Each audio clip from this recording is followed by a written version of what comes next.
Irmãos, vamos retornar ao texto de 1 Coríntios 10, que lemos ontem.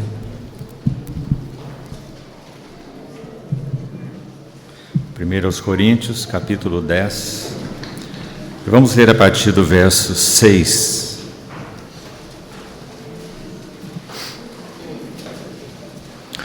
Ora, estas coisas se tornaram exemplos para nós, a fim de que não cobicemos as coisas más como eles cobiçaram.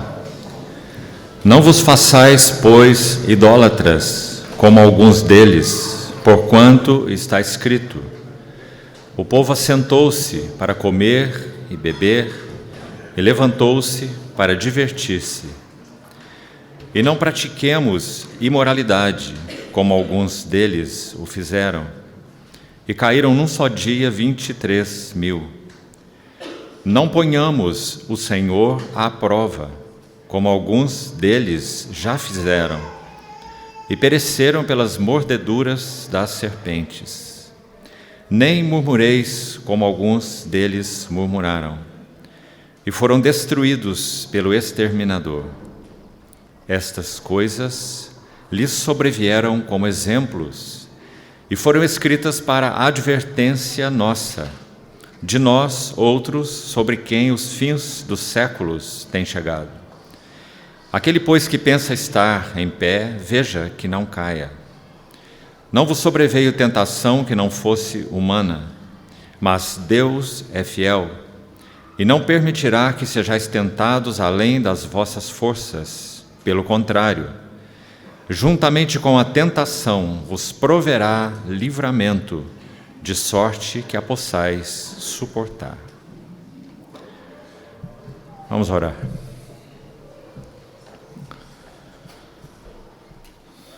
Querido Pai, te agradecemos a oportunidade tão rica e o privilégio que temos de comermos o pão à mesa do Teu Filho, nosso Senhor. Obrigado por sua fidelidade, Senhor Jesus, até à morte. Obrigado porque não hesitaste nem recuaste. Obrigado porque foste onde estávamos nós e nos achaste. Bendito seja o Teu nome. Te pedimos ainda suprimento de graça para que sigamos compartilhando Tua palavra nessa manhã. Carecemos dela mais do que do pão. Por isso, Senhor, alimenta-nos com ela. Abre os olhos do nosso entendimento. Queremos realmente receber Tua palavra viva em nossos corações, para que opere em nós amplamente, profundamente, integralmente, para que sejamos feitos conformes à imagem do Teu Filho.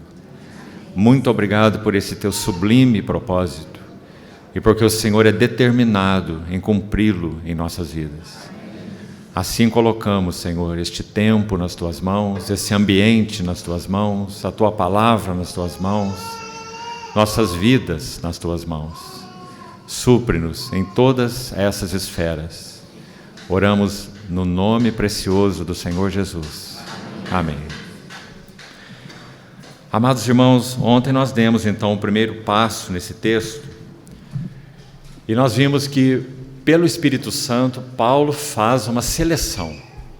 Ele seleciona 5 elementos extraídos da história do povo de Deus no deserto com o Deus da aliança, o seu Deus, e ele escolhe, por orientação do Espírito Santo, já que toda a palavra é definitivamente inspirada por Deus, então ele não faz uma seleção aleatória, ele faz uma seleção debaixo da ação do Espírito Santo, que então escolheu 5 elementos em uma jornada de 40 anos para nos ajudar a compreender em que esferas, em que áreas principais o nosso coração realmente é exposto nesse, chamemos de trabalho transformador de Deus. Egito, Canaã, mundo, escravidão, diabo, o inimigo de Deus e nosso e de nossas almas, e Canaã, a plenitude de Cristo. Muito antes de Canaã representar o céu e suas glórias, isso também é uma verdade, ela representa a plenitude de Cristo, porque Paulo escreve aos Efésios, no capítulo 3, verso 8, falando sobre as riquezas insondáveis de Cristo. E todas aquelas promessas que foram dadas ao povo relacionadas à ida a Canaã, menciona de uma forma ou de outra essas riquezas. Eu creio que você se lembra, por exemplo, do Deuteronômio, onde é dito que o Senhor os levaria a uma terra onde eles comeriam de olivais que não plantaram, também de vinhais que não plantaram, morariam em casas que não edificaram. E nessa linha há várias outras referências que apontam para o fato de que aquela terra era uma terra que mana leite e mel, ou seja, uma terra de riquezas insondáveis. Então, sem dúvida, Canaã aponta, antes mesmo de apontar para a vida futura, o céu e as suas riquezas, que é uma gloriosa promessa que nós aguardamos com a vinda do nosso Senhor, aponta antes disso para o que nós já podemos experimentar nesta vida, que é o que se refere à plenitude de Cristo. Amados irmãos, plenitude de Cristo é algo designado por Deus para que experimentemos já. Então, quando em Efésios 4 diz, até que todos cheguemos à unidade da fé, ao pleno conhecimento do Filho de Deus, à plena varonilidade, a ideia lá é maturidade, e à estatura da plenitude de Cristo, não se refere à vida futura. Se refere ao chamamento que temos, tanto individual como coletivamente, para que nós atinjamos essa gloriosa estatura. Colocando isso em outras palavras, o trabalho do Espírito Santo em nós é tão fiel, o trabalho do Espírito Santo em nós é tão determinado, e podemos dizer até é tão árduo, porque Ele pleiteia por nossas vidas, Ele nunca desiste de nós. Até mesmo quando nos extraviamos do Senhor e dos caminhos do Senhor, tão forte é aquele incômodo, aquela frustração, aquela agonia de alma, se somos verdadeiros cristãos. Se somos cristãos nominais, então isso não vai acontecer, mas se somos cristãos verdadeiros, essa agonia de alma é parte do constrangimento do Espírito Santo que habita no verdadeiro crente, para que então haja retorno, arrependimento, confissão de pecados, aquele desvio para o fundo, o extravio dos caminhos do Senhor. A obra do Espírito Santo pelejando por nós é para que haja um retorno àquela linha ascensional do propósito eterno de Deus. Ele nunca deixará de cumprir esse propósito nos verdadeiros crentes. Graças ao Senhor por isso. A fidelidade do Espírito Santo. Então, quando Ele leva esse povo ao deserto, Ele trata esse povo da mesma maneira que nos trata. Deus, Cristo, nós vimos que aquele maná, aquela rocha, aquelas ações de Deus, o cordeiro que foi imolado, o sangue derramado, obviamente estão falando do Filho de Deus, o nosso Redentor, né? E quando Deus fala com aquele povo, Pedro vai nos ajudar a entender que com os profetas, por exemplo, não foi de Moisés, era um profeta, não é? A Bíblia o designa como profeta. E 2 Pedro capítulo 1, se você se lembra, é dito que quando esses profetas falaram, e aí estão incluídos todos eles, Davi também era um profeta, além dos profetas que conhecemos pelos seus livros nas Escrituras, né? Quando eles falavam, Pedro vai afirmar que eles falaram pelo Espírito de Cristo que neles estava. Você está vendo isso? Então significa que toda aquela jornada do povo de Deus pelo deserto significa que o Espírito Santo está trabalhando, trazendo à tona as malignidades, a pecaminosidade de dentro do coração deles, ou como falamos, das entranhas mesmo. Queremos dizer com isso o que está mais escondido, o que está mais profundo, que é conhecido muito bem do Espírito Santo, e às vezes não tão bem de nós mesmos, porque Ele nos conhece muito melhor do que nós mesmos.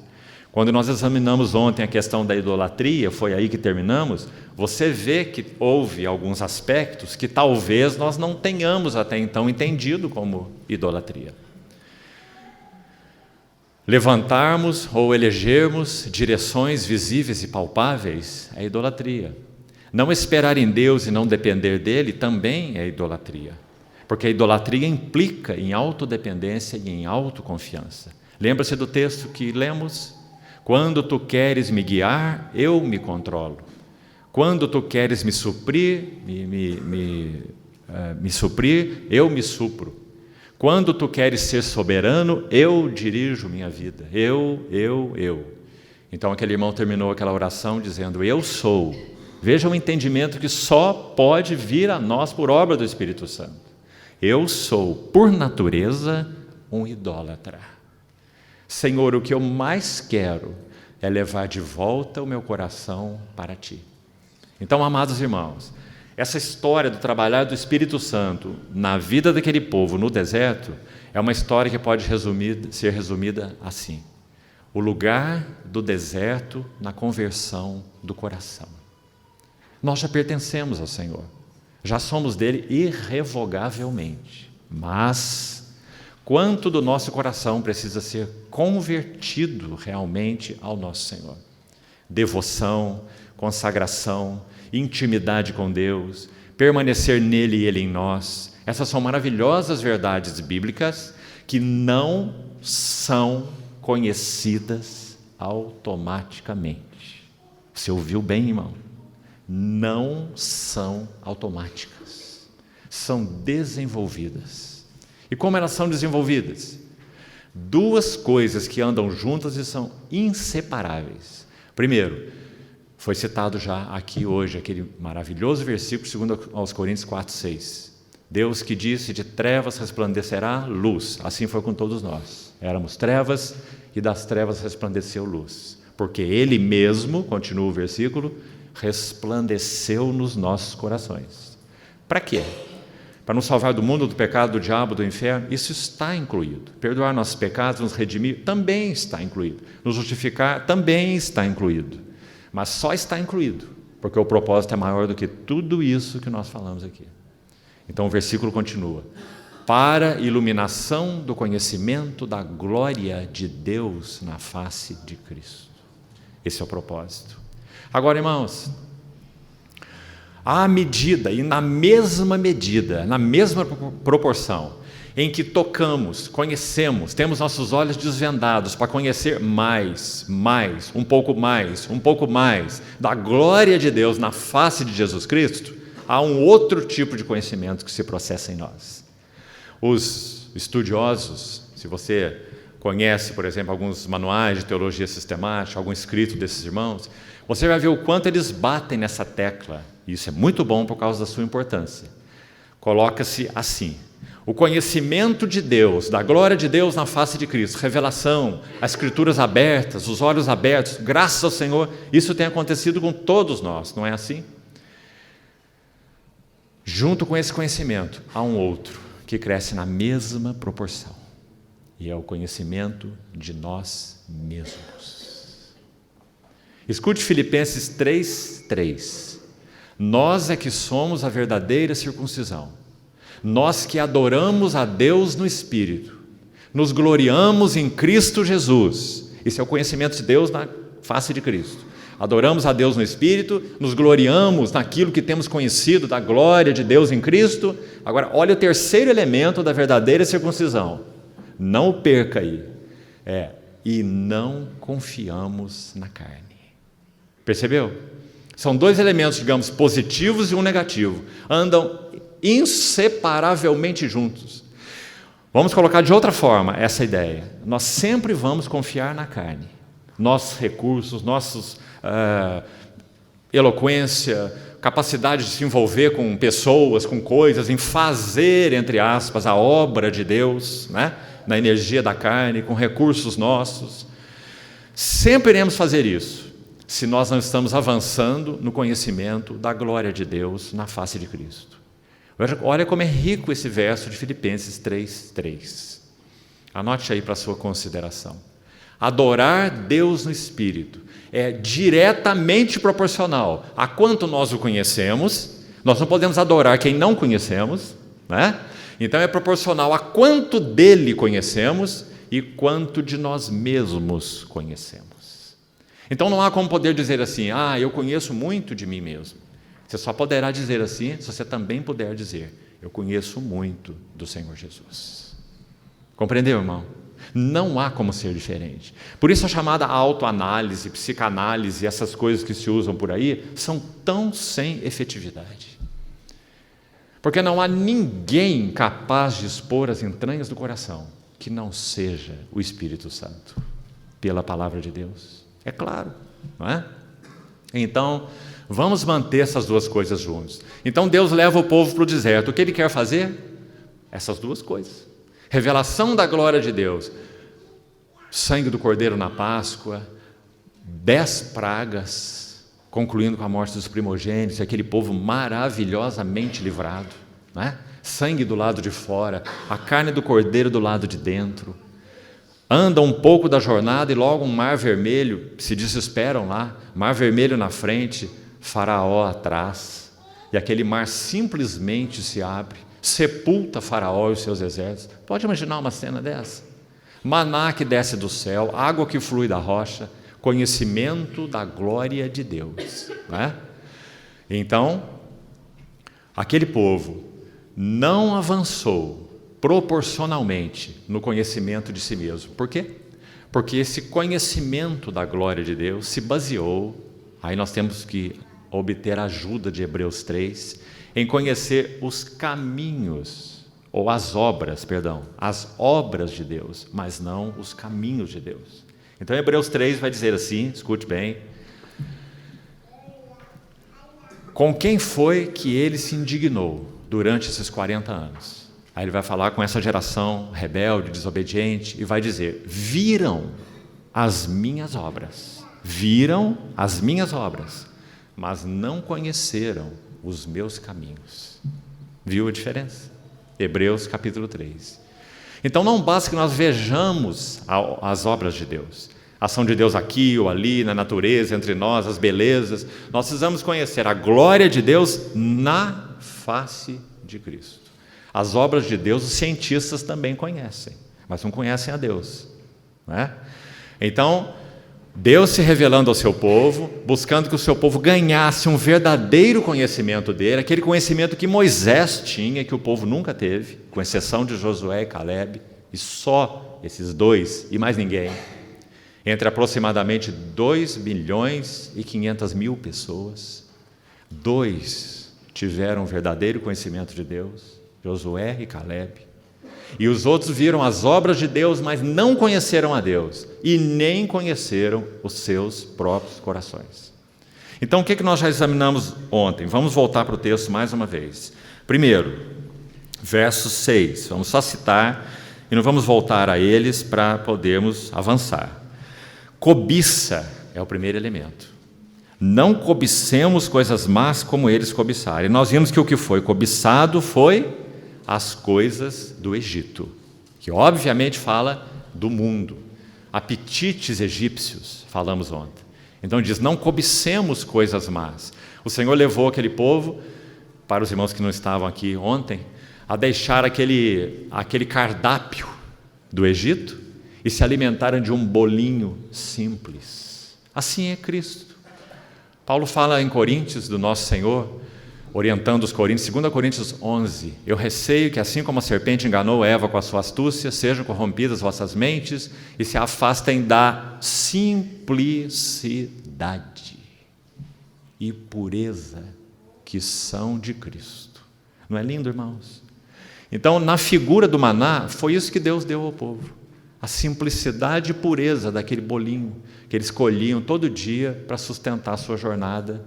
E ele o fez por 40 anos. Mas o coração dele estava ligado ao Egito. Apetites egípcios, o cardápio egípcio. Será que isso fala ao nosso coração? Será que o nosso coração também está ligado ao cardápio egípcio? Será que nós temos saudades dos alhos, cebolas e melões, e etc, e etc? Será que nós também, como aquele povo disse, nós vamos chegar lá hoje ainda, lá em Números 21, depois de andar 38 anos no deserto, E Deus cuidando deles, se revelando a eles 38 anos.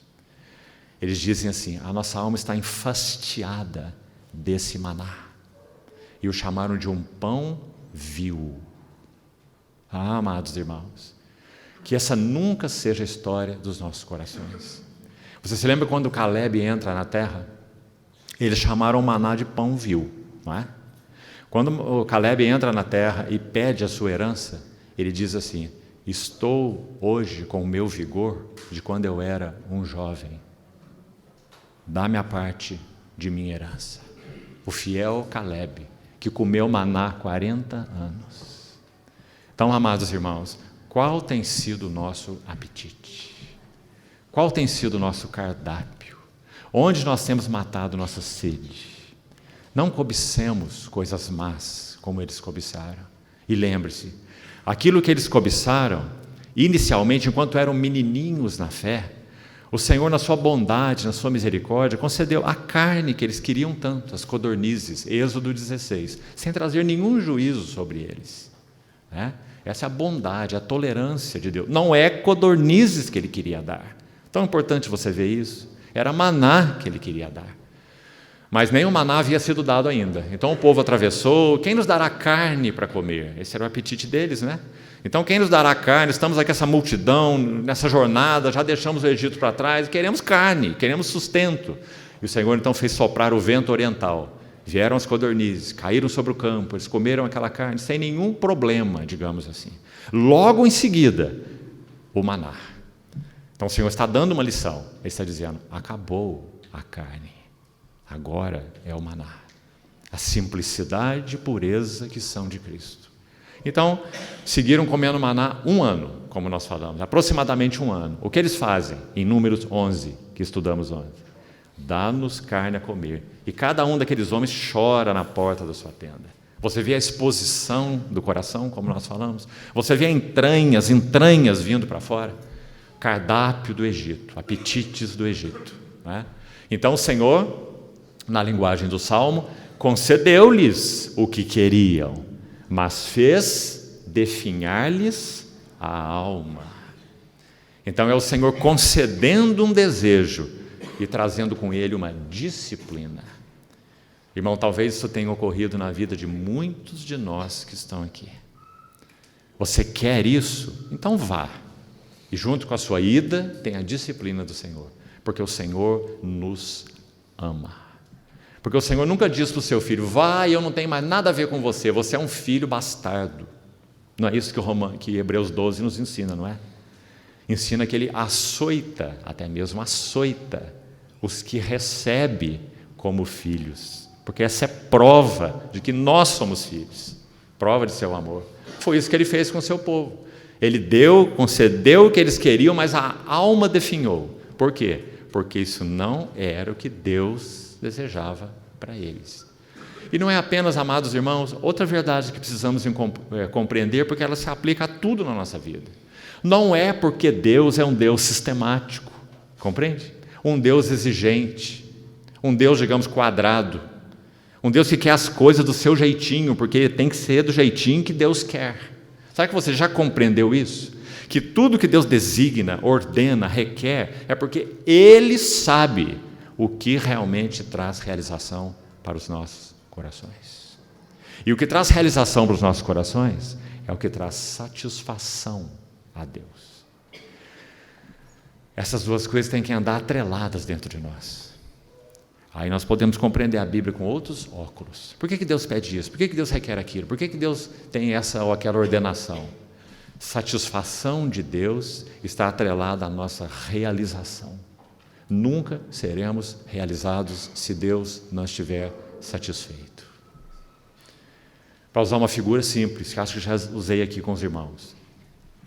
Pense num trabalho de um engenheiro mecânico que faça uma máquina de cortar grama. Então ele estudou, ele projetou, ele desenhou as lâminas, como elas devem trabalhar, o motor, a potência, tudo certinho. E ele fez uma máquina para cortar grama. Maravilhosa. Você coloca no seu jardim, ele fica um brinco, né? Mas imagine pegar essa máquina de cortar grama e dizer: ela é interessante, tem um tamanho bom, vou aparar meu cabelo com ela. Não é? você vai fazer um estrago na sua cabeça e no seu cabelo, né? Porque ela não foi desenhada para cortar cabelo, ela foi desenhada para parar grama. Então, satisfação de Deus está atrelada à nossa realização, sempre. Não é que Deus é exigente, quadradinho, sistemático, compreende, irmão? Mas o povo de Deus no deserto nunca compreendeu isso. Não, queremos carne, nosso apetite está treinado com a carne, estamos com saudades da carne. 38 anos depois, eles ainda estão falando a mesma coisa. Nossa alma tem fastio desse pão vil, se referindo ao maná, não é? Isso mostra o quão terrivelmente corrompido é o nosso coração. Não é, amado irmão? Agora, tem solução? É claro. Veja Moisés, veja Josué, veja Caleb, veja a segunda geração que entrou e herdou a terra. Graças ao Senhor por esse trabalho tão fiel do Espírito Santo em nossas vidas. Mas vamos nos lembrar, tem que haver correspondência. O mesmo texto de Hebreus 3, que nos lembramos hoje aqui, viram minhas obras, mas não conheceram os meus caminhos, diz assim, hoje, não amanhã, amanhã eu vou pensar, deixa para amanhã, Deus é bom, vai continuar falando comigo, Ele é paciente, cuidado, irmãos, isso tudo é verdade, Ele vai continuar falando, Ele é paciente, mas até quando? Hoje, se ouvirdes a sua voz, não endureçais os vossos corações. Porque o trabalho de Deus não é automático nas nossas vidas. Nós temos o Espírito Santo, e por causa disso o trabalho de Deus conosco é interativo. Compreende? É sinérgico, para usar uma outra palavra. Com relação à salvação, a nos buscar, essa foi uma história diferente. Se Ele não nos buscasse, nós nunca buscaríamos a Ele. Mas agora nós somos dEle. Agora Ele já nos deu duas provisões insuperáveis, únicas, maravilhosas, absolutas. A primeira se chama cruz e a segunda se chama Espírito Santo. Duas provisões. O que mais nós precisamos? Foi crucificado com Ele nosso velho homem. Os que são de Cristo já crucificaram a carne com as suas paixões e concupiscências. A obra foi feita, está completa. Nossos olhos só precisam ser abertos. Cruz. E por outro lado, Espírito Santo veio morar em nós, para fazer com que tudo que é verdadeiro sobre Cristo, sua pessoa, e Cristo, sua obra, seja verdadeiro dentro de nós. Por isso Ele veio habitar em nós. Espírito Santo, dupla provisão. Então, essa foi a primeira exortação aí, no verso 6, cobiça, estudamos ontem. A segunda, no verso 7, foi idolatria, também examinamos ontem. E a ocasião aqui, citada, olha aí para a sua Bíblia, o povo assentou-se para comer e beber, levantou-se para divertir-se, verso 7, é um extrato de Êxodo 32, quando o povo levanta um bezerro de ouro. E já examinamos ontem, não vamos voltar a isso, vamos seguir. A próxima exortação, selecionada então pelo Espírito do Senhor, está no verso 8, e o tema é: não pratiquemos imoralidade, como alguns deles o fizeram, e caíram num só dia 23 mil. Então, se você for examinar onde isso aconteceu no Velho Testamento, nós vamos lá, abra por favor Números 25. E aqui nós vamos extrair breves lições, também para podermos seguir com os outros elementos. Números 25. O que acontece aqui é que nessa hora da jornada do povo de Deus, eles se corrompem duplamente. Eles entram em uma adoração a um ídolo chamado Baal Peor. A palavra Baal significa Senhor. Veja bem, Senhor. Baalins, o hebraico faz o plural com in, por isso temos Elohim, Nefilim. Então, esse Baalim significa senhores ou deuses, né? Então, aqui está um deles, veja, Baal Peor, ou Senhor Peor. Veja quem eles estão adorando. Há um Senhor que não é Senhor em hipótese nenhuma, né? Então, eles se corrompem nessa idolatria, adorando Baal Peor. E aqui nós já temos uma primeira lição, irmão, que eu gostaria muito que você capturasse. Um servo do Senhor do século passado, chamado Franz Schaffer, um alemão. Um homem de muita intimidade com o Senhor. Ele tinha um abrigozinho nos Alpes suíços, chamado L'Abri, em francês, o abrigo, L'Abri. E ali centenas de jovens universitários passaram por esse L'Abri para ter comunhão com esse irmão Francis Schaffer, um homem de profunda vida espiritual. Então, ele tem algumas obras muito bonitas, e entre elas um pequeno livreto. E o tema desse livreto, vou citar apenas o tema, é muito interessante. O próprio tema, e também o conteúdo, é claro. Ele colocou assim: adultério e apostasia. 2 pontos. O tema da noiva e do noivo. Adultério e apostasia. Sabe o que nós vemos em Números 25? Exatamente isso. Adultério e apostasia. Adultério, digamos, é um pecado físico, certo? E apostasia, estritamente falando, é um pecado espiritual. Qual é a relação entre os dois? Será que há alguma relação entre apostasia e adultério? Irmão, há uma profunda e íntima relação. Quando nós abandonamos a Deus, então a próxima atitude é nós nos corrompermos no que concerne aos relacionamentos físicos. Isso significa, olhando pelo outro lado, que a única forma de nós sermos guardados nesse assunto é a nossa fiel relação com Deus. Por isso ele chamou de o tema da noiva e do noivo. Quando esse povo entrou em idolatria a Baal Peor, veja no verso, vamos ler o iniciozinho, Números 25. Habitando Israel em Sitim, eles estão aí em Sitim desde Josué, capítulo 3, um longo tempo nesse sítio, chamado Sitim. Começou o povo a prostituir-se com as filhas dos moabitas. Então, digamos, aqui está o adultério. Prostituir-se com as filhas dos moabitas. Você sabe que Moabe na Bíblia é uma figura nítida da carne, né? Agora, olha o verso 2. Estas convidaram o povo aos sacrifícios dos seus deuses. Agora nós já temos um outro pecado.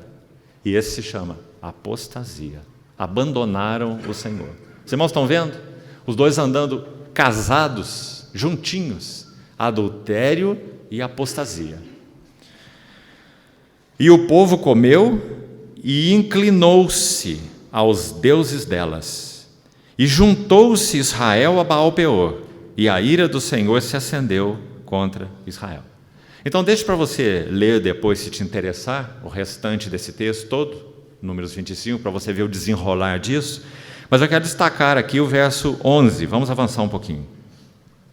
Finéias, filho de Eleazar, o filho de Arão, sacerdote, desviou a minha ira de sobre os filhos de Israel, pois estava animado com o meu zelo entre eles, de sorte que no meu zelo, que significa aquele ciúme santo de Deus pelo que é dele, pelo seu povo, né, eu não consumi então os filhos de Israel.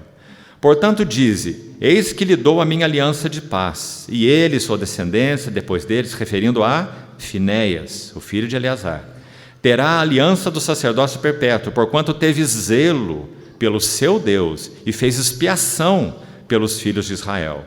Agora veja, o nome do israelita que foi morto com a midianita dentro da sua tenda, não é? Em corrupção, prostituição, se você ler o relato anterior você vai ver. Então aqui diz, o nome do israelita que foi morto com a midianita era Zinri.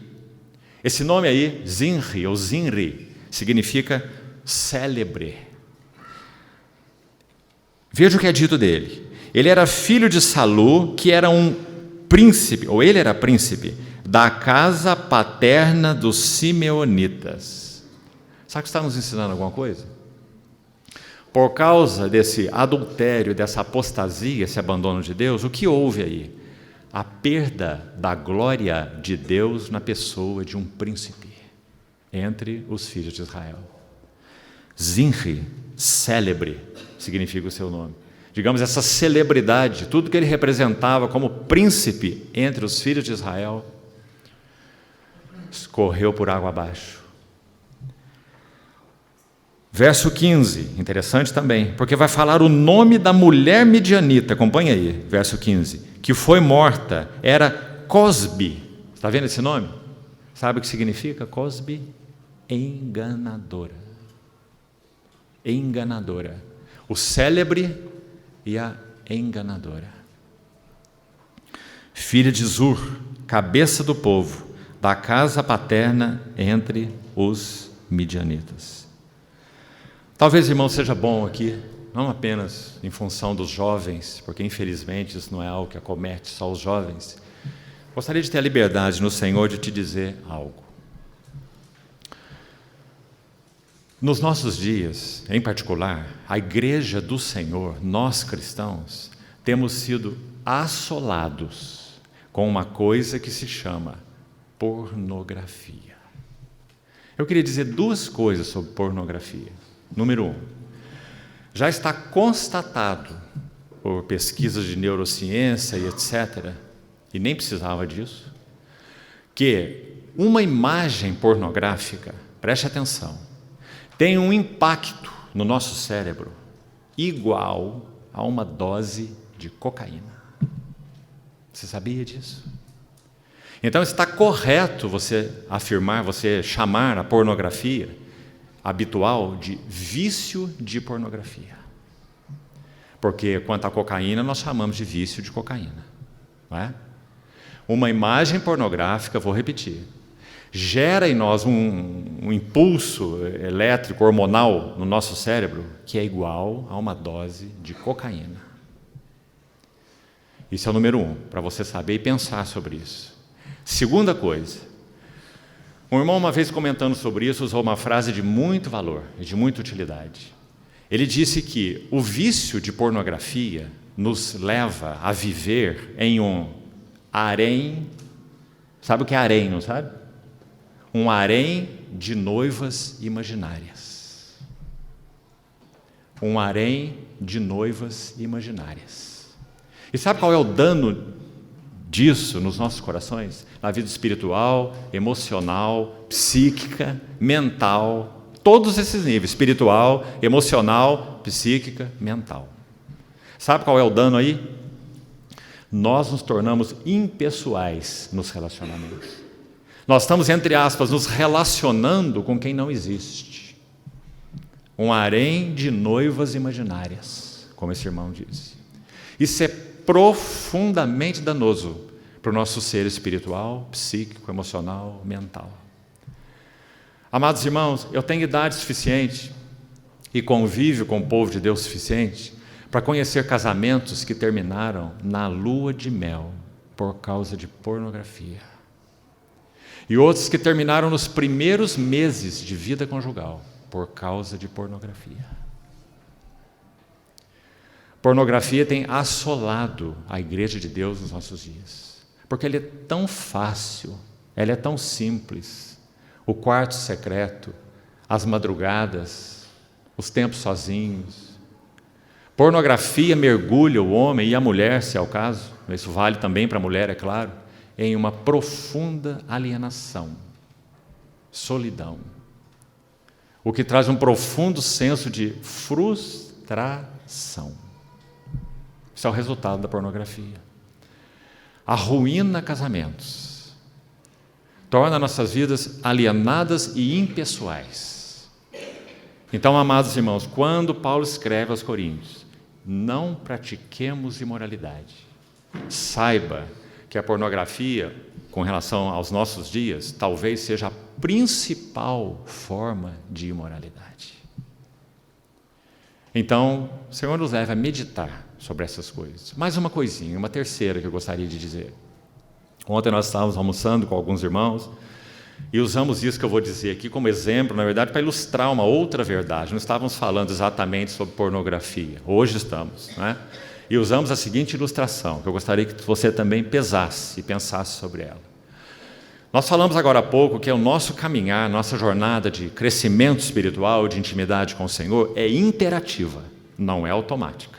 Hoje, se ouvir sua voz, o Espírito Santo está sempre falando conosco, e quanto a nós, não endureça o seu coração. Muito claro, não é? Desenvolvei a vossa salvação é uma ordenança que é dada a nós, a mim, a você, é a nossa responsabilidade. Desenvolva a sua salvação, diz o Espírito Santo. Mas para que nós não fiquemos desacompanhados nisso, porque nós, na verdade, nem poderíamos fazer sozinhos, teríamos que fazer com Ele e Ele conosco. Então, esse texto, Filipenses 2, continua assim: porque Deus é quem opera em vós, tanto querer como realizar. Não é maravilhoso? Mas você tem que manter as duas coisas equilibradas, como elas estão aí no versículo. Você não vai cruzar seus braços e citar só o versículo 13. Deus é quem opera em mim o querer e o realizar. Então, estou esperando Ele que venha me curar disso, me libertar daquilo, me salvar daquilo outro. Não é? Não é assim a obra de Deus. Desenvolvei a vossa salvação. Então, deixe-me ilustrar nessa questão de pornografia. E me ilustrar dessa forma. Quando um jovem, ou um adulto, ou um homem casado, assola todos esses níveis, ele sai do lugar onde ele está, ele vai para aquele outro lugar, ele liga aquele computador, ele tem que usar seus dedos lá para dar os seus cliques e buscar o site que ele quer buscar, não é? Ele fez isso, cada atitude dessa foi uma escolha. A partir do momento que nós tiramos nosso pé da cama pela manhã, nós estamos tomando decisões, escolhas. E eu quero te dizer algo, irmão: o Espírito Santo não vai escolher por você. É você que vai escolher. Agora, dependendo da tua escolha, Ele vai te acompanhar. E vai te acompanhar para te encher de capacitação, de graça, de provisão. Para que você, mesmo sendo tentado, já que tentação não é pecado, certo? Cada um é tentado pela sua própria cobiça, quando esta o atrai e seduz. Se tentação fosse pecado, nosso Senhor Jesus teria pecado. Ele foi tentado e não pecou. Então, se de alguma forma você é tentado naquela ocasião específica nesse assunto, você vai tomar decisões. E qual será a sua decisão? Qual deve ser a sua decisão? Hebreus 4,15. Aproximemo-nos, confiadamente, junto ao trono da graça. Aí essa é a decisão que deveríamos ter. Porque nos achegando confiadamente junto ao trono da graça na hora da tentação, nós vamos encontrar misericórdia e graça para socorro em ocasião oportuna. Não é maravilhoso? Porque nós temos um fiel sumo sacerdote que está no trono da graça e que vive para interceder por nós. Agora a pergunta é: quem que se achega? O Espírito Santo ou nós? Nós, com a ajuda do Espírito Santo. Porque quando nós falamos, quando você toma aquela primeira atitude ligada a isso, vamos continuar imaginando esse quadro. A primeira atitude que você tomou para ir em direção à pornografia, o Espírito Santo já falou ali no teu coração. Ele já falou assim: onde você vai? O que você vai fazer? Porque Ele nunca cessa de pleitear conosco. E nós estamos driblando a voz do Espírito Santo. E justificamos, e enganamos, e damos nosso jeitinho, até chegarmos no alvo que nós designamos. Mas Ele não deixou de falar conosco, não é? Ele não deixou de nos constranger. Ele não deixou de se apresentar como nosso recurso, para que nós não entremos nesse caminho desastroso. É claro que isso vale para todas as outras áreas. Isso vale para o mau humor, isso vale para a mentira, não é? Mas nós estamos falando de imoralidade. É o que diz esse versículo de Coríntios. Então, que o Senhor nos ajude, amados irmãos, a todos nós, jovens, solteiros, casados, porque a pornografia tem assolado, destruído vidas na igreja de Deus. Deixe-me mostrar mais um verso para os irmãos nesse assunto. 1 Coríntios, capítulo 6. Veja como Paulo coloca isso aqui. 1 Coríntios, capítulo 6.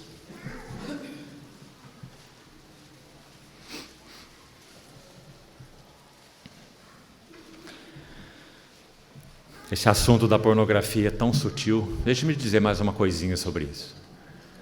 É comum nos celulares as pessoas terem aplicativos de notícia.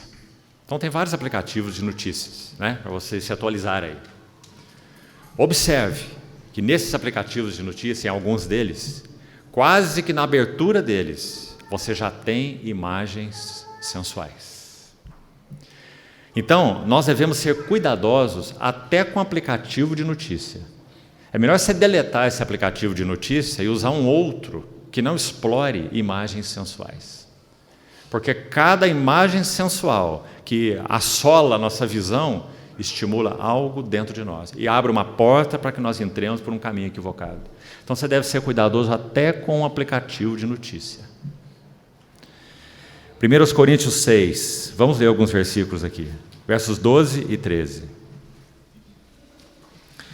Todas as coisas me são lícitas, mas nem todas convêm.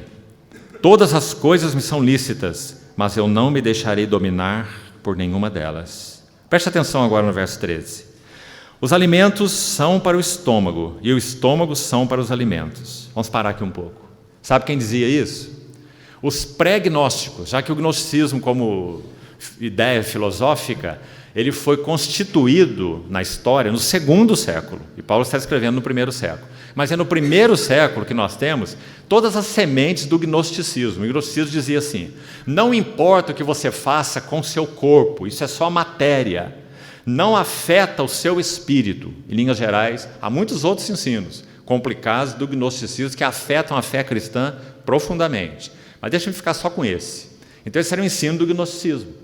Nada que você faça com seu corpo afeta o seu espírito. São esferas separadas. Seu corpo é só uma matéria, essa matéria vai acabar. E seu espírito, se você for espiritualizado, um dia ele vai mergulhar em Deus, entre aspas, porque eles não criam um Deus pessoal. Eles criam um Deus impessoal, né? Como muitas religiões hoje também creem. O budismo é assim, o hinduísmo é assim e muitas outras seitas. Então, esse é um ditado dos gnósticos. Você consegue entender por que Paulo colocou isso aqui? Vamos explicar. Ele está dizendo, nosso corpo tem apetites sexuais? A resposta é, sim. Deus foi que nos fez com eles, não é?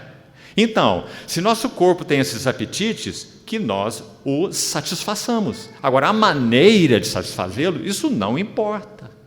Compreendeu? Porque o estômago foi criado para o alimento, e o alimento para o estômago. Compreendeu, irmão? Então, se você tem os apetites, satisfaça os teus apetites de qualquer maneira. Não é importante, porque isso não vai afetar o teu espírito. Então, Paulo vai dizer, vamos ver o que ele diz na sequência? Mas Deus destruirá tanto estes como aquele. O que ele quer dizer com essa frase? Essas coisas fazem parte de uma experiência, de uma vida terrena. Não viva para isso. Não viva para comer, beber, divertir-se e praticar vida sexual. Não acho que esse é o propósito para o qual Deus te criou. Por isso ele diz, Deus destruirá este como aquele. Faz parte de uma provisão temporária. Nós não iremos comer, beber e nem ter esse tipo de relacionamento quando estivermos na presença do Senhor. Sabe por quê? Porque nós estaremos em plenitude de vida e de relacionamento. Então essas coisas chamadas comer, essas coisas chamadas beber, essas coisas chamadas relacionamentos, em todos os níveis físicos, né? Eles serão desnecessários, porque nós estaremos em um nível de realidade, de vida, muito superior a essas coisas. Agora, me permita um detalhezinho aqui, que o Senhor, na sua bondade, possa usar isso para todos nós, amados irmãos.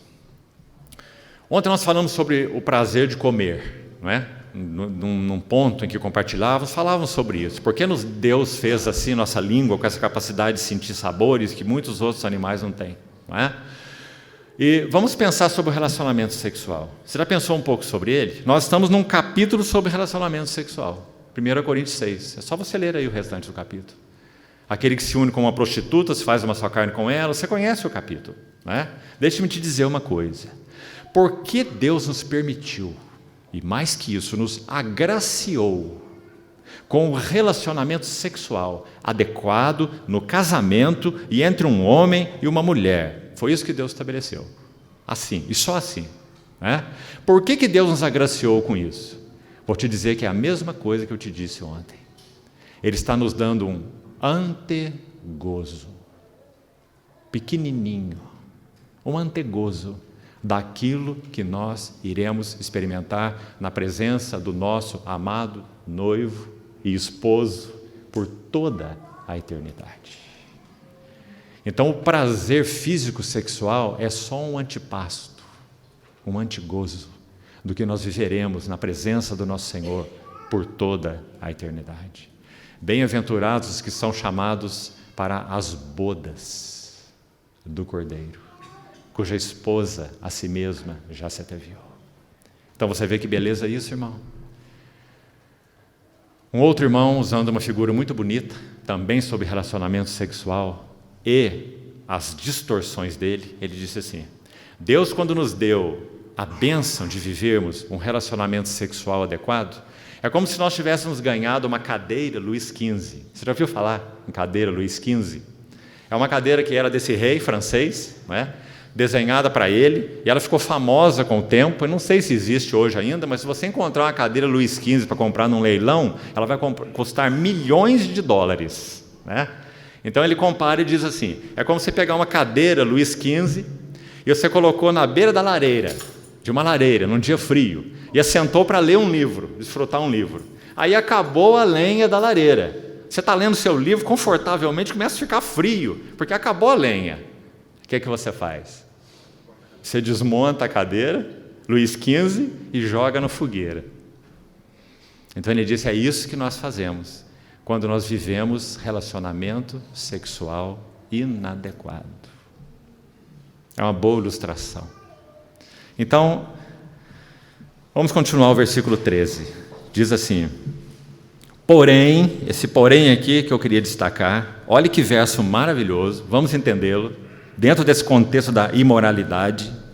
Porém, o corpo não é para a impureza. Você está vendo que é o mesmo tema que ele citou lá no capítulo 10? Não pratiquemos imoralidade. Então ele diz: o corpo não é para a impureza. O que ele quer dizer com essa frase próxima aí? Mas para o Senhor. O corpo é para o Senhor. Significado disso: nosso corpo é propriedade do Senhor. Nosso corpo não é nosso. Nosso corpo é propriedade do nosso Senhor. O corpo, não espiritualize esse versículo, por favor. Ele não está falando do corpo espiritual, ele não está falando da igreja, ele está falando do nosso corpo, esse aqui mesmo. O corpo é para o Senhor, propriedade dele. Por isso, para ilustrar muito bem aqui, no verso 19, vamos avançar lá um pouquinho e já voltamos. No 19 aí, Coríntios 6,19, ele diz: acaso não sabeis que o vosso corpo, olha ele de novo aí, é um santuário? Ah, querido irmão, talvez não haja uma linguagem mais linda para ser usada para explicar o que o nosso corpo é para o Senhor. Santuário do Espírito Santo que está em vós, o qual tendes da parte de Deus. E agora está a frase que explica aquela: o corpo é para o Senhor, lá em cima no verso 13, ela está aqui no verso 19. Não sois de vós mesmos. Isso é o que significa: o corpo é para o Senhor. Agora tem um outro lado, vamos voltar lá no verso 13, para ver a parte final. Veja o outro aspecto: e o Senhor é para o corpo. Sabe o que Paulo quis dizer com isso? Todo o vigor do Senhor, toda a santidade do Senhor estão disponíveis para que o nosso corpo seja fortalecido. Deixe-me citar só um exemplo, porque precisamos avançar. Segundo aos Coríntios 1, Paulo escreve assim, versos 8 e 9, segundo aos Coríntios 1. Não quero que ignoreis a natureza da tribulação que nos sobreveio na Ásia, pois foi acima das nossas forças, a ponto de nos desesperarmos da própria vida. Ele está dizendo que viveu uma situação de imensa pressão, e que isso os afetou a ponto de desesperar da própria vida, e foi maior do que as forças que eles tinham. Então ele diz, foi acima das nossas forças, a ponto de desesperarmos da própria vida. E ele continua assim: contudo, em nós mesmos, nós já recebemos uma sentença de morte, para que não confiemos em nós, mas no Deus que ressuscita os mortos. Sabe o que ele quer dizer com isso? O Senhor é para o corpo. Amados irmãos, quanto nós temos experimentado disso?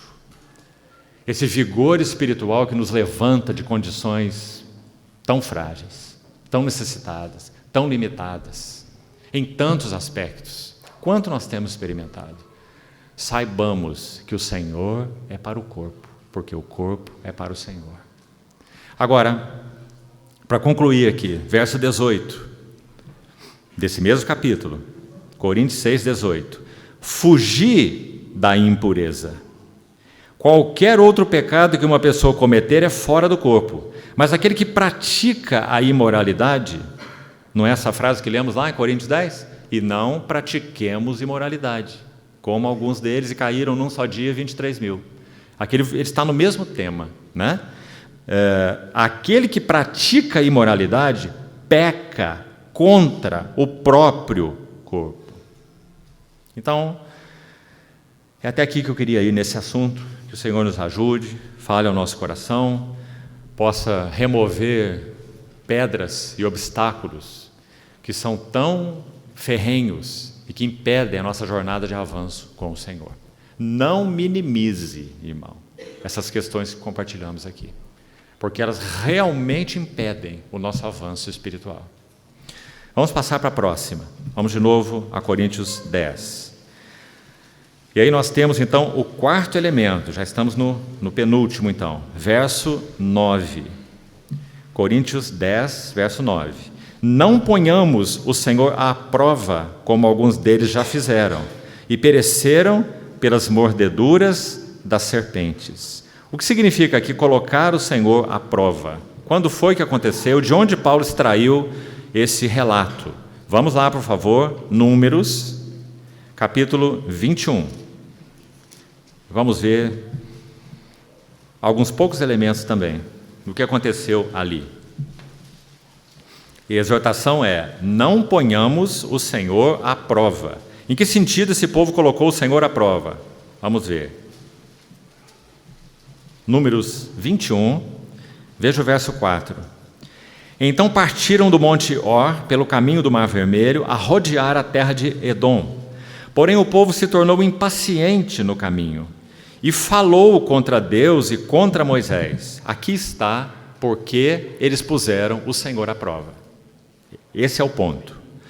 Por que nos fizeste subir do Egito, para que morramos nesse deserto, onde não há pão nem água?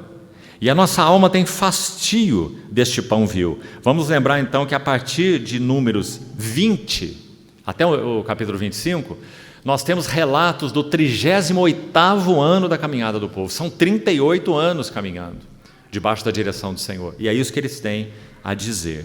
Por que nos fizeste subir do Egito, para que morramos nesse deserto onde não há pão nem água, e a nossa alma tem fastio deste pão vil? Então o Senhor mandou entre o povo serpentes abrasadoras, que mordiam o povo, e morreram muitos do povo de Israel. Veio o povo a Moisés e disse: havemos pecado porque temos falado contra o Senhor e contra ti.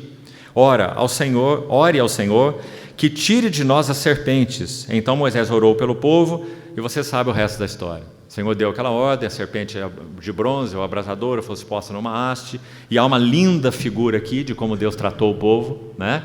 Porque eles estavam com o veneno atuando entre eles. Isso é uma figura na nossa jornada espiritual muito linda.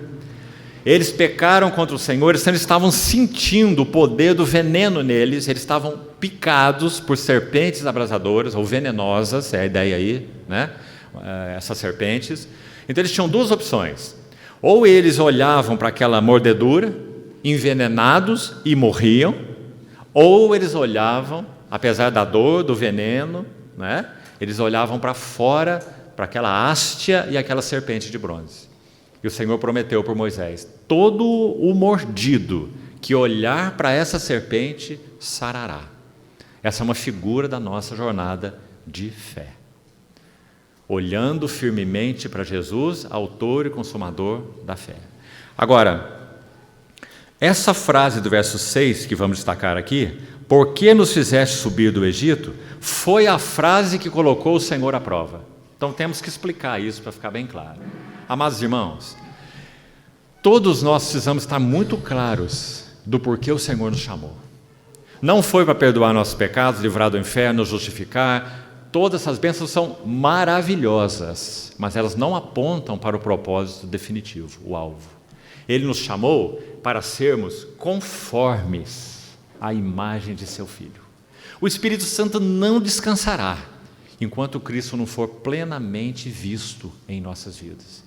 Há uma medida em que isso deve ocorrer agora, uma elevada estatura espiritual, é para isso que fomos chamados, caráter de Cristo, mente de Cristo formada em nós, é o tema de Filipenses, por exemplo, né? Tende em vós a mesma mente que houve também em Cristo Jesus.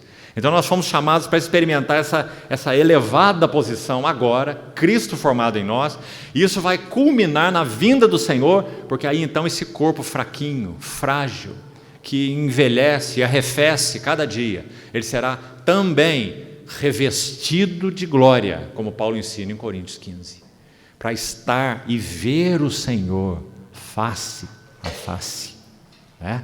Então, nós precisamos saber para qual propósito nós fomos chamados, para que nós não ponhamos o Senhor à prova. Em que sentido? No sentido daquilo que Ele está usando em nossas vidas para atingir esse propósito. Compreendeu? Muita coisa aconteceu com esse povo no Egito, são 38 anos, certo? O Senhor usou muita coisa para ensinar esse povo, certo? Muita disciplina, muita coisa. E o que eles tinham para dizer no 38º ano? À beira da terra, que eles não entraram, todos morreram, não é? Mas o que eles tinham para dizer? Por que nos fizeste subir do Egito? Essa frase está tão clara, não é? Não compreenderam a sua vocação e o seu chamado.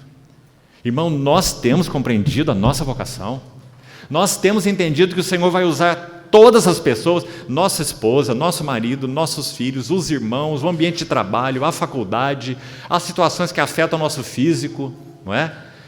Todas as circunstâncias Ele vai usar para um único propósito: formar Cristo em nossas vidas. Temos compreendido? Se temos compreendido, nós não vamos pôr o Senhor à prova. Nós não vamos ter o porquê disso, o porquê daquilo, o porquê daquilo outro. Compreende? Isso é pôr o Senhor à prova. É como se nós estivéssemos dizendo: ah, Senhor, mas isso não. Ah, Senhor, mas aí o Senhor exagerou. Aí, Senhor, mas o Senhor apertou aqui o torniquete demais. Não é? Por que o Senhor não trata os outros assim? Só trata a mim assim. Compreende, irmão? Isso é pôr o Senhor à prova. Porque Ele nos chamou para um propósito glorioso. E Ele sabe, lembre de Coríntios 10 de novo: não vos sobreveio provação que não seja humana. Deus é fiel e não permitirá que sejais provados além das vossas forças. Então nós não precisamos pôr o Senhor à prova. Ele já é provado. E tudo que Ele faz conosco é dosado. Ele nos conhece melhor que nós. Ele sabe até onde vai. E às vezes em um determinado assunto Ele vai até aqui. E Ele sabe que Ele precisa ir só até ali, não é? E aí nos dá um livramento. E aí numa outra etapa Ele vai um pouquinho mais, igual você treina corredor de maratona. Ele não começa correndo 42 quilômetros, né? Começa correndo 5. Assim o Senhor faz conosco. Então nós não temos motivo para pôr o Senhor à prova. Quando Ele agiu na vida de Jó como agiu, o que Jó tinha para dizer logo no início? O Senhor deu, o Senhor o tomou, bendito seja o nome do Senhor. Ah, amados irmãos, que aprendamos também essa lição. Compreendamos qual é o propósito de Deus para as nossas vidas. Então, precisamos fazer um contrastezinho aqui e já vamos encerrar com a última exortação do capítulo 10. Abra, por favor, Êxodo 17. Se você mantiver esse texto de Números aí aberto, seria bom. Você vai fazer o contraste bem claro, ou a comparação, para que isso que falamos fique bem nítido para todos nós. Veja aqui, Êxodo 17.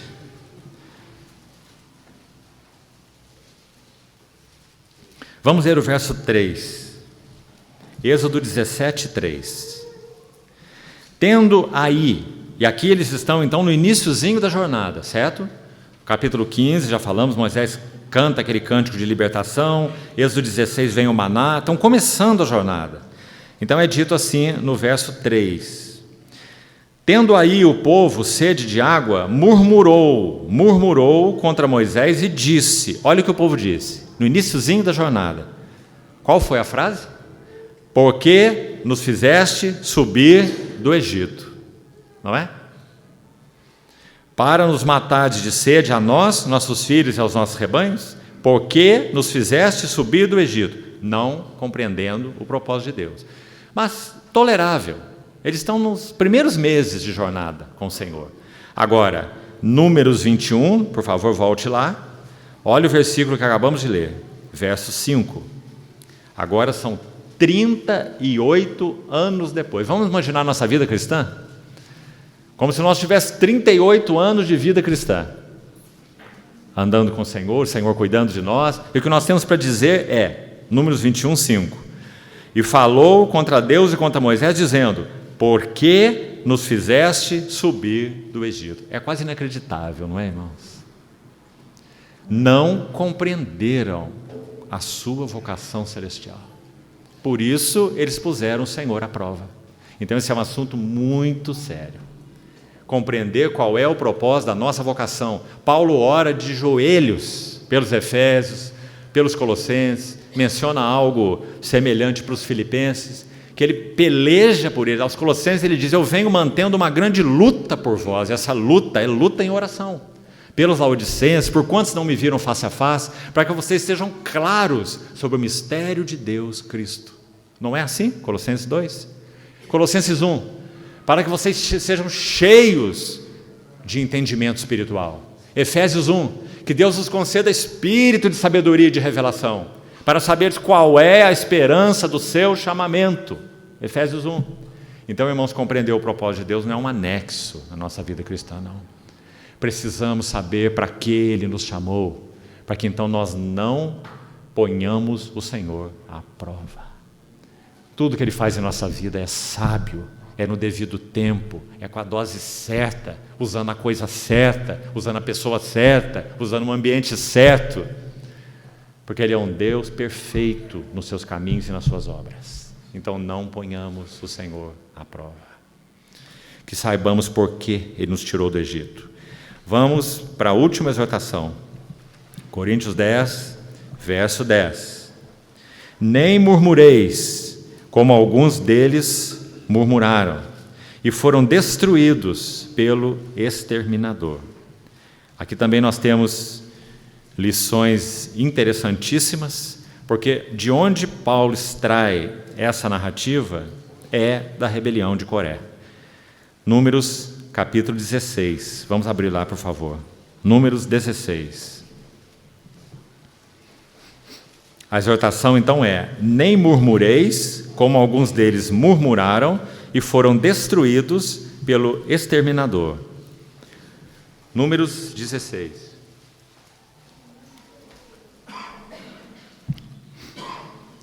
Coré, filho de Gizar, filho de Coate, filho de Levi, tomou consigo a Datã e Abirão, filhos de Eliabe, de On, de Pelete, filho de Ruben.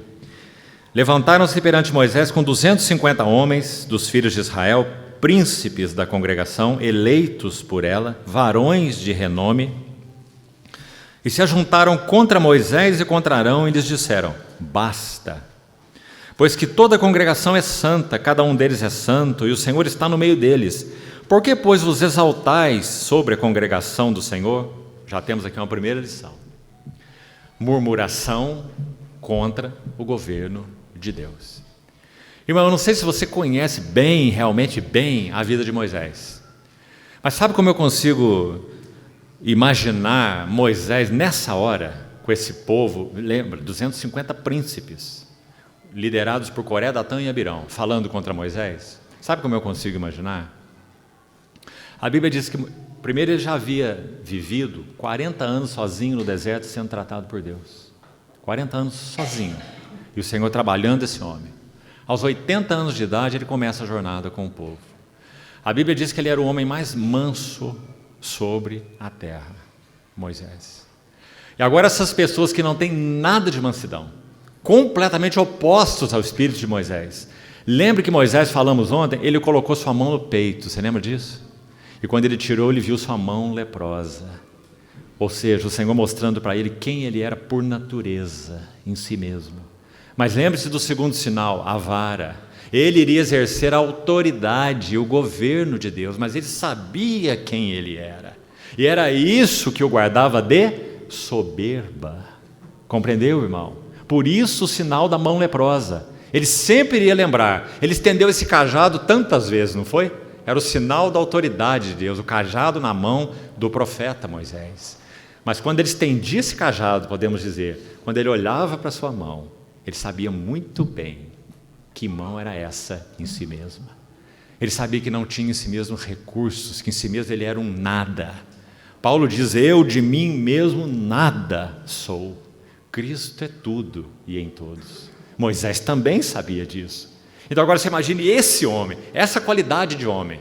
Chega um Coré, um Datã, um Abirão, 250 príncipes juntos com ele. E sabe o que eles têm que dizer? Vocês estão se exaltando sobre a congregação do Senhor. Imagine Moisés ouvindo essa frase. O que me soa no coração é que o seu coração, o coração de Moisés, se enche de piedade, de compaixão, de tristeza, de agonia de alma, porque realmente ele era um homem que nunca se exaltou sobre a congregação do Senhor. Ele foi posto ali pelo Senhor. Ele era um homem manso. Ele aprendeu a tolerar no amor de Deus aquele povo murmurante por 40 anos. Então agora ele tem que ouvir uma coisa dessa. Vós vos exaltais. Ah, amados irmãos, há uma rebelião inata no nosso coração. Todos os níveis de representação do governo de Deus, nós nos insidiamos, nos investimos contra. Todos os níveis. Filhos contra a autoridade de pais, de mães, cidadãos contra a autoridade de magistrados, irmãos contra a autoridade daqueles que foram investidos pelo Senhor numa assembleia. Nosso coração tem, por natureza, um espírito de rebelião. Agora, o que estimula esse espírito de rebelião?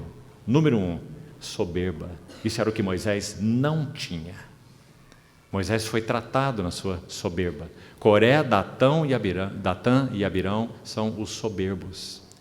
Então eles atentam contra Deus e não contra Moisés. A mesma coisa foi Miriam.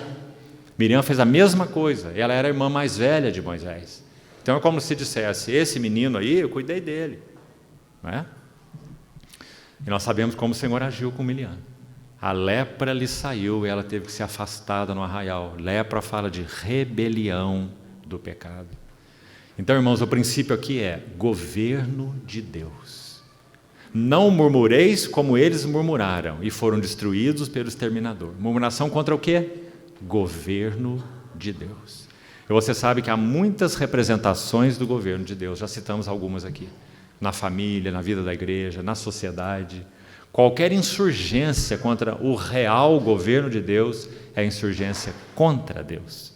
Então, por que vos exaltais sobre a congregação do Senhor? Verso 3. Tendo ouvido isto, olha o verso 4. O que Moisés fala? Ele podia dizer tanta coisa, não é, irmãos? Ele podia dizer, olhe bem para mim.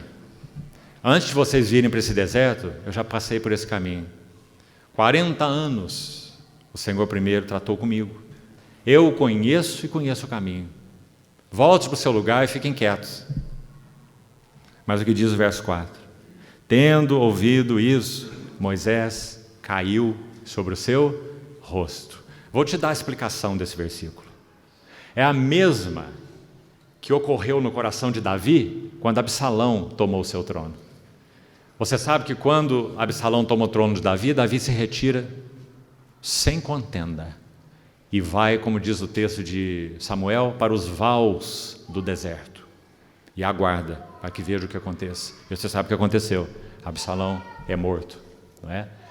Quando Davi se retira calmamente e o seu filho rebelde assume o trono, por que Davi faz isso? A explicação é a mesma de Moisés. Ele sabia que Absalão tocou no governo de Deus. Irmãos, ninguém que toca no governo de Deus fica ileso. Então Moisés cai com o rosto em terra, porque ele sabe, será inevitável que Deus intervenha. O problema não é com Moisés. Agora o problema é Coré, Datã, Abirão e Deus. Compreendeu? Moisés sabe disso. Então por isso ele se lança com o rosto em terra. Davi fez a mesma coisa. E aí você sabe o desafio que é lançado aqui, os incensários, né? Quando os incensários são trazidos, o Senhor julga aquele povo, você conhece a história aí, eles se chegam diante do Senhor, e o Senhor exerce o seu juízo, e simplesmente, Coríntios 10 diz que eles foram destruídos pelo exterminador. Como que o exterminador agiu aí? A terra abriu e engoliu aqueles rebeldes. Agora, olha a misericórdia de Deus. Ele preservou os filhos de Coré. E quem são os filhos de Coré? São os autores dos mais lindos salmos, dentre aqueles livros. Filhos de Coré. Não estavam envolvidos nessa rebelião. E o que eles compreenderam? A misericórdia triunfa sobre o juízo. Princípio de Tiago. Os filhos de Coré são os filhos da cruz. Por isso eles escrevem aqueles salmos tão profundos, porque eles viram essa cena toda. Inclusive o seu pai ser precipitado e engolido por aquele abismo, por se insurgir contra o governo de Deus. Então, essa é a murmuração específica a que Paulo se refere. Você lembra que escrevendo para os Filipenses 2,14, Paulo orienta aquela igreja e a nós assim: fazei tudo, sem murmuração e nem contendas, para que vos torneis irrepreensíveis e sinceros, filhos de Deus inculpáveis. Amado irmão, a murmuração não é uma coisa espiritualmente pequena. Ela está selecionada aí entre 5 itens, lembre-se. Murmuração contra o governo de Deus, murmuração contra os arranjos de Deus, murmuração contra a maneira de Deus, os tratos de Deus. Murmuração é uma grande coisa espiritualmente. Por isso Paulo diz: deixem a murmuração, aprendam a aceitar os caminhos de Deus, aprendam a se submeter aos tratos de Deus, aprendam a receber o governo de Deus. Vale para a família, para o indivíduo, para a igreja, para a nossa vida como cristãos na sociedade. Então, concluindo, queria ler para os irmãos, terminando já, mais um pequenino texto. Apenas uma estrofe, que é a que nos interessa aqui, uma primeira estrofe. Um irmão também anônimo, não é dito aqui o nome dele, um pai, ele perdeu o seu primeiro filho. Esse irmão é de 1800, ele escreve um poema em 1886. Veja bem, é um irmão do século XIX, final do século XIX. E é dito no relato que ele escreve esse poemazinho, um poema oração também ao Senhor, depois que ele perde o seu primeiro filho. E a primeira estrofe diz assim: veja o que é reconhecimento do governo de Deus e um coração sem murmuração. A primeira estrofe então diz assim: tu dás com bondade e com bondade tiras. Quem conhece o teu coração, ó Deus, pode confiar nas tuas mãos. Moldas o vaso sabiamente, e sabiamente o quebras. Teu é o entender, nosso é o confiar. Não é maravilhoso, irmão? Você escreveria isso se perdesse seu primeiro filho? Me permita ler de novo. Dás com bondade, e com bondade tiras. Quem conhece o teu coração, ó Deus, pode confiar nas tuas mãos. Moldas o vaso sabiamente, e sabiamente o quebras. Teu é o entender. Tem explicação para isso? Você consegue explicar isso? O porquê disso? Por que Deus tira assim? Teu é o entender. Nosso é o confiar. Confiar por quê? Quem conhece o teu coração pode confiar nas tuas mãos. Oh, queridos irmãos, as mãos do Senhor têm agido em nossas vidas de tantas formas. E por que tantas vezes nós debatemos tanto? Só tem uma explicação, só uma. é porque nós não temos conhecido o seu coração. Então temos dificuldade com as suas mãos. Não murmureis, como alguns deles murmuraram e foram destruídos pelo exterminador. Porque não vos sobreveio provação que não fosse humana, mas Deus é fiel. Não permitirá. Se Ele não permite, ninguém permite. Ele é o único soberano, cuidadoso com as nossas vidas. Ele não permitirá que sejais provados além das vossas forças, mas juntamente com a provação vos dará livramento, para que a possais suportar.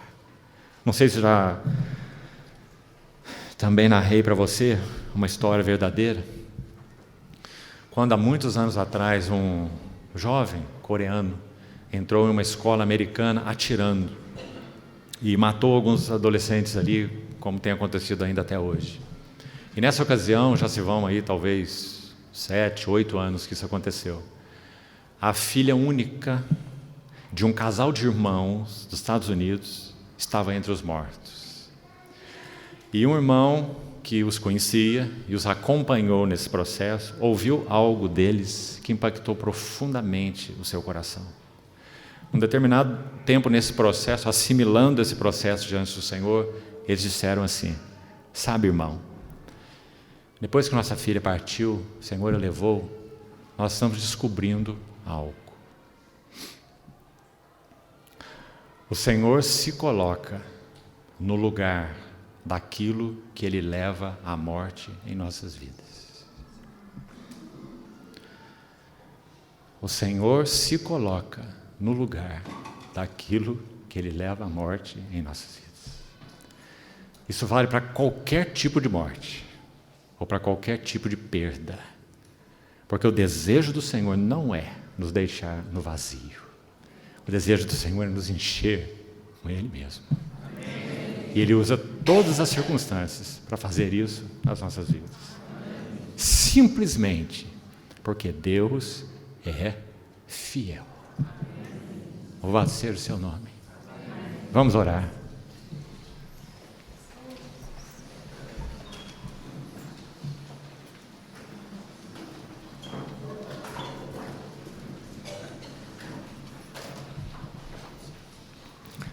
Querido Pai Celestial, te agradecemos por esse amor fiel, porque o Senhor nunca, nunca, nunca retira teu olhar de sobre nós. Obrigado por tua compaixão, obrigado por tua tolerância, obrigado por esse amor sem fim, obrigado porque o Senhor nos chama e chama e chama, nos inclina, se inclina para nos dar de comer. Senhor, nós te pedimos que o Senhor trate com essas mazelas do nosso coração, para que nós não sejamos cobiçosos, imorais, murmurantes. Ponhamos o Senhor à prova. Guarda-nos dessas coisas, Senhor. Limpa o nosso coração. Queremos ser aqueles que confiam nas tuas mãos, porque conhecem o teu coração. Ó Senhor, obrigado, muito obrigado, porque o Senhor é tão determinado em manter nossas vidas próximas de Ti. Guarda-nos de extravios, nós te pedimos. Queremos Te conhecer, Senhor. Fomos chamados, criados e redimidos para Te conhecer, Senhor. Conhecer íntima e profundamente. Não nos deixe à margem do caminho, nas periferias do arraial. Queremos ser inteiros contigo, Senhor. Coração integral para contigo. Concede-nos isso, te pedimos.